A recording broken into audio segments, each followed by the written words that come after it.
If you're hearing soft tapping on your bedroom wall right now, it's already too late. That's what the emergency alert on my phone said at exactly 3:17 a.m. No warning, no siren, just those words glowing in cold white text across my dark room. My heart froze. I was alone in my apartment in Chicago, on the 14th floor of an old building that had once been a hospital. They said it was renovated into luxury apartments, but nobody ever explained why room 427 was permanently sealed.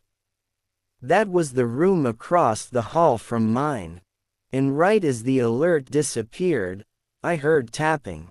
Soft, slow, deliberate, not knocking, tapping, like fingernails against drywall. The urban legend nobody wants to Google. In the US, there is a creepypasta so well known that people refuse to even search it after midnight. They call it the Tapping Man. If you look him up during the day, all you'll find are broken pages, removed Reddit threads, and YouTube videos that stop abruptly mid-sentence. Every single one of them ends the same way. He taps before he takes. The legend says he lives in abandoned rooms of old hospitals, hotels, and apartment buildings, especially ones that were built over medical wards. He doesn't appear on security cameras. He doesn't leave footprints. But he knocks, slowly, on the wall of whoever he's chosen. 3 taps means he's nearby. 5 taps means he's watching. 7 taps means he's inside. Most victims disappear within 48 hours. Every case happens at 3:17 a.m. And every missing person was last seen staying in room 427 of some building somewhere in America. Why my apartment was on the list? I moved into Black Hollow Apartments because it was cheap, clean, and close to my job. What I didn't know was that the building used to be Black Hollow Psychiatric Hospital, shut down in 1989 after multiple patients vanished without explanation. Room 427 was one of the old isolation rooms. They didn't demolish it. They sealed it. No doors. No windows. Just a blank wall where it used to be. My apartment was built directly across from it. At first, nothing strange happened. Until the tapping started. Night 1, the first time I heard it, I thought it was pipes. Tap, tap, tap. 3 taps.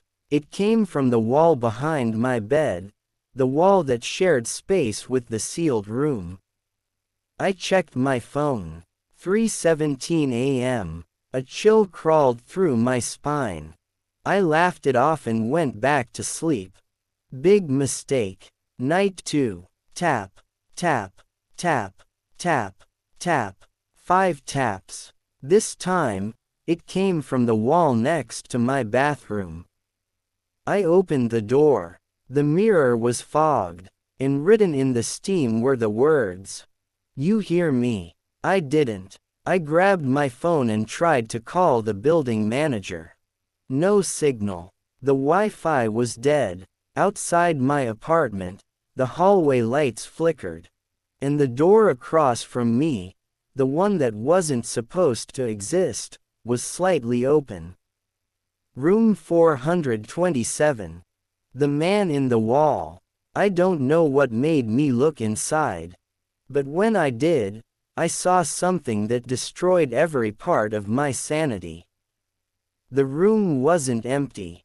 It was covered in scratch marks, bloody fingerprints, and in the center of the room was a hole in the wall, big enough for a human head. And something was inside it. A pale face, no eyes, just a stretched smile. It whispered, 7. The last stage begins. That night, I locked every door and window. It didn't matter. Tap, tap, tap, tap, tap, tap, tap. 7 taps. They came from inside my apartment. From the wall. From the ceiling. From behind my closet door. And then I saw him. The tapping man crawled out of the drywall like wet paper tearing apart. His body was long and bent the wrong way, like it was folded inside itself. His fingers were black and elongated, tapping the floor as he moved. He didn't walk. He slid. "You stayed too long," he whispered. "The rules nobody tells you." I later found a hidden forum, one that was quickly deleted, explaining the rules of survival. Never answer the tapping. Never open room 427. Never stay past the 3rd night. Never look directly at him. I broke all 4. The chase. The lights went out. The tapping became faster. He started crawling across the ceiling, following me as I ran through the apartment. Every time I looked away, he moved closer. Every time I blinked, he changed shape. Sometimes he was tall. Sometimes he was twisted. Sometimes he was standing right behind me. The walls started closing in. Room 427 was no longer across the hall. It was everywhere. The truth about room 427. The hospital used room 427 to keep one patient who never slept. A man who tapped constantly on his walls, claiming something was inside them. They locked him in. The tapping never stopped. Until one day, the staff disappeared. Now he taps to find replacements. Final transmission. I don't know how long I've been hiding in this bathroom. The tapping is right outside the door now. My phone is dying.